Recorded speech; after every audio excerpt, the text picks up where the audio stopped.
It's 11 o'clock, time for the appraiser. Morning. Morning, Commissioners. Steve Bauman, County Appraiser. This is the Appraiser's 2020 budget presentation, and thank you for the opportunity to present it to you today. I'd like to start off with some background information.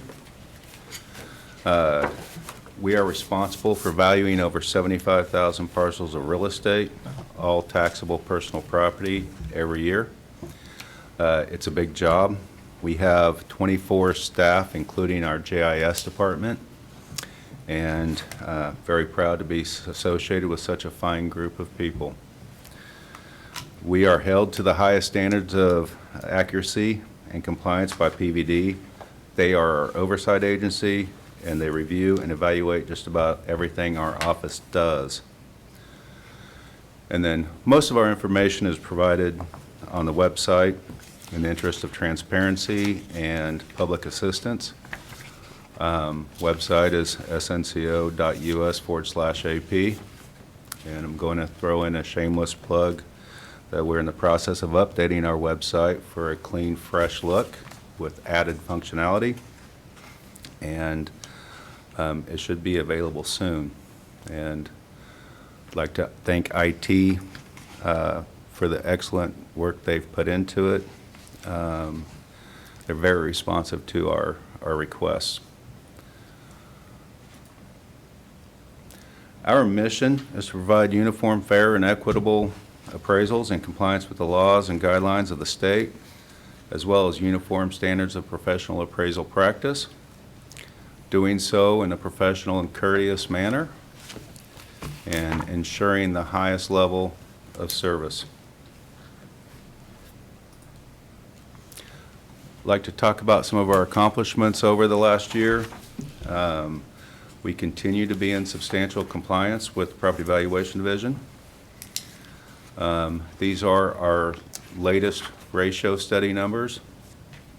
And I'd like to give credit to these numbers to our excellent dedicated staff. They've done a fabulous job with this. Residential median ratio is 96.4 and a 9 coefficient of dispersion. Those are measures of overall appraisal level, and the coefficient of dispersion is a measure of uniformity. The median ratio needs to be between 90 and 110 to be considered in compliance, and the coefficient of dispersion needs to be under 20. Residential, like I said, it was 96.4 median ratio and 9 COD. Commercial has a 95.5 ratio with a 17.2 COD. These are some of the best numbers in the state. We also mailed valuation notices 10 days early this year, and we certified our real estate values to the county clerk 1 week early, in addition to the 2 weeks that it was moved up last year due to the legislative changes. Goals and challenges. We need to meet our statutory deadlines. We need to remain in compliance. We need to maintain and enhance our GIS applications, find and create efficiencies, and adhere to legislative changes. We didn't have any this year, so that was good news. But it's always a possibility. Mm-hmm. Our budget request highlights our contractual services line. We're able to reduce by $54,700.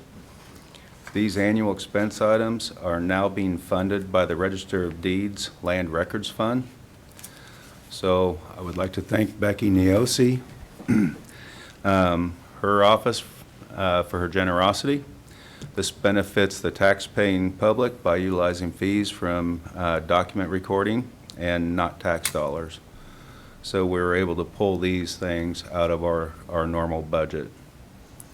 The additional items there, the orthophotography and the CIP, those are in addition to what we would normally have budgeted.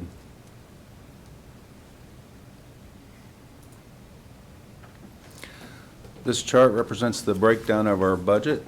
You can see that we are heavily invested in our personnel. We have 5 employees with over 30 years of experience and another 5 with over 20 years of experience. So averaging about 16 years of experience for the office. Okay, getting to the numbers, this worksheet is MSA 100 Personal Services. This represents a flat budget. We're not asking for any additional personnel or any reclassifications at this time. Mr. Chair, Yes, Commissioner Cook. can you go back, Steve, one? I sure can. Can you explain or talk to us about line 50116, the increase on employee benefits? I can describe that if you'd like. Thank you. When we pay our actual expenses, we break them down by health insurance and capers and all that. When we budget a percentage of that includes all of those. So Okay. 18, the actual number is for 2018. The working budget, you'll see it's all grouped together, and then the department request is all grouped together as a percentage of salaries. All right, thank you. Thank you. And this is MSA 200 contractual services. This was reduced $45 due to a change in the membership dues and subscriptions. Mr. Chairman, Yes, Commissioner. again, there's a pretty large disparity between the actual and the working budget of over $80,000. Can you talk to us about that? You have $20,000 in postage, but you only used 1,000. Yes, the postage number, I think we can end up reducing, and I did have it reduced $2,000. I kind of shifted it around a little bit. I don't know that we need all of that in postage as long as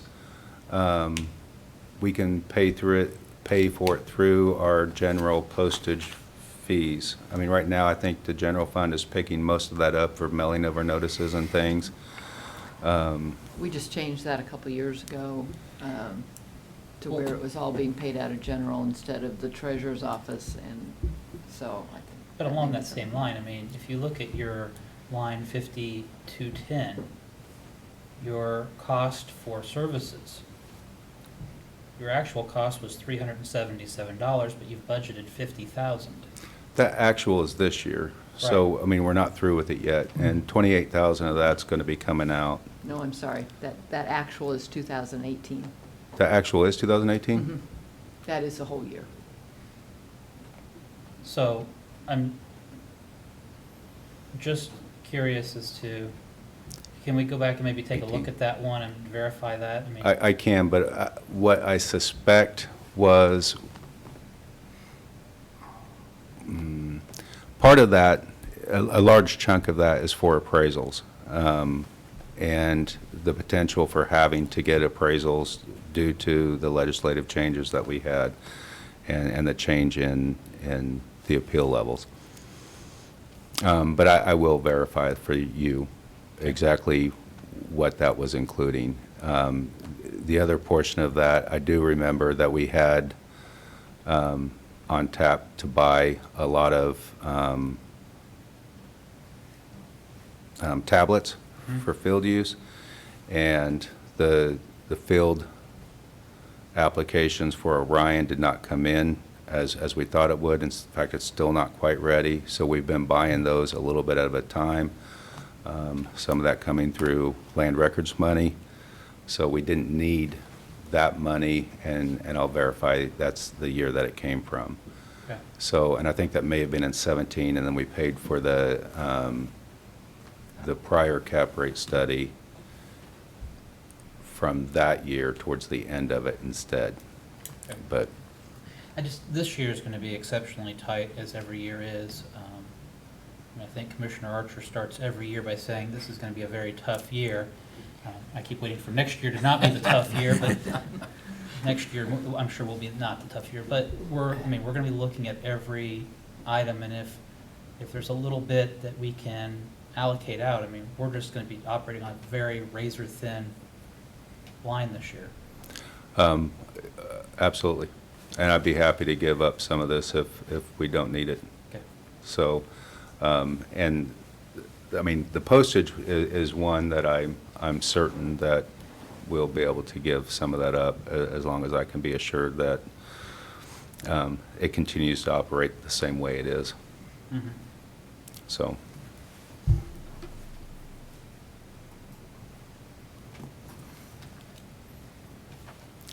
And then this is supplies.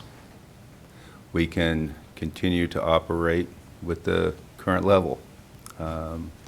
We do have a little bit left over there from 18 as well.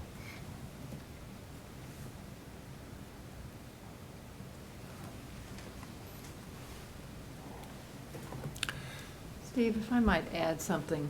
If I recall correctly, when we were budgeting, and I believe it was in 19, we added some money to professional services, thinking that you might have a lot of appraisals that you would need because of the new legislation. Correct. Has that not happened, or could it still happen? Oh, it has not happened, and it could still happen. We have currently a large group of Walgreens appeals that we're probably going to end up needing to get appraisals for.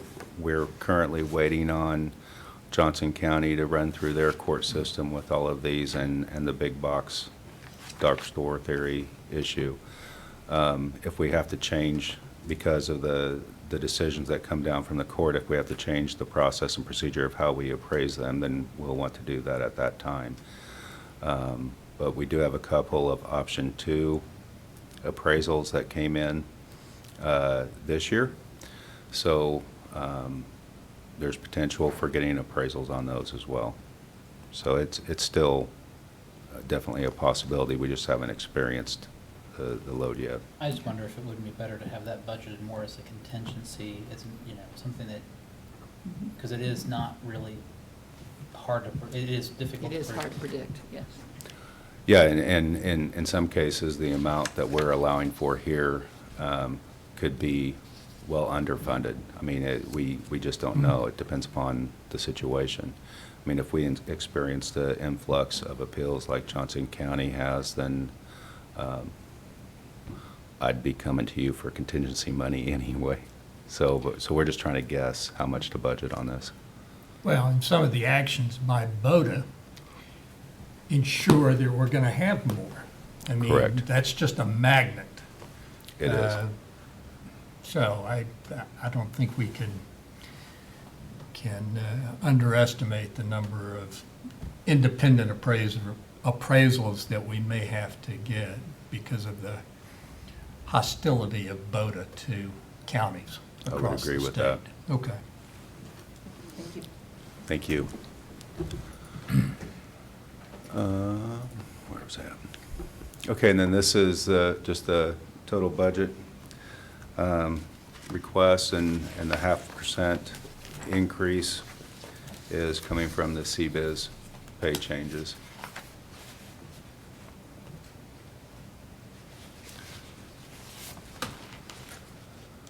And then now we're to the CIP request. This is for what I would call a vehicle replacement program. Our newest vehicle is 11 years old. The oldest one is a 20-year-old Ford Taurus. These Crown Vics are about 15 years old. They look in worse condition than I think a 15-year-old car should look, but the funding for this would come through land records, and that is obviously going to hinge on the availability of the funds through that, along with approval from the committee and, of course, approval from you three. We have approval for purchasing land records approval for purchasing 2 vehicles this year. I was looking at getting used ones. I need to look into and research a little bit further the potential for leasing instead of acquiring used ones, but it may save some money in the long run. Steve, you have 4 vehicles. You were looking at a request of, what, 60,000? Is that for the 2 vehicles, so 30,000 apiece? Yes. Okay. Per year. And right now, we have 6 vehicles. I would like to get that, add 1 or 2 for a total of 8 as part of this. But the more important thing is getting the 6 that we have on a replacement schedule. And any other questions? Commissioner Cook. No, I don't think I have any. Okay. Commissioner Rippon. None. Betty, how about you? Okay, I wanted to point out, and I hope a lot of people are listening, particularly the Capital Journal, but I want to applaud and say we've got one of the best appraisal offices in the state. We've got staff that stays and has stayed, long-serving staff that are experts. All the results that we see for PVD, all the ratios, everything we do is outstanding as far as property and valuation of the state goes. And in addition to that, we've got a history of efficiencies in the appraiser's office. We've reduced staff, we've reduced operating expenses, not sending out notices when there's been no change, and other efficiencies that are just outstanding. So I want to make sure everybody knows that our appraisal department is second to none. We're extremely proud of the job that our appraisal staff does, and please hear that. Thank you very much. And I'll take that back to the staff because they really are the ones that deserve all the credit. All right, So, please do. thank you. Anything else? Okay, we are adjourned for lunch. We will get back together at 1 o'clock to hear from the Register of Deeds. We're officially adjourned. Your GIS department's very good, too. I've worked with Lee Allen Oh, on my a lot of gosh. things, and I don't think a lot of people probably even know you. That's one of my best hires ever. He is a rock star. And that you talked to him and coming back. Yeah, it's, You know, there's so much to know. I would like to, lease cars. yeah, We've just had lots of, Parks and Rec's had some real success with that. I know. And so, and I think it would be easier.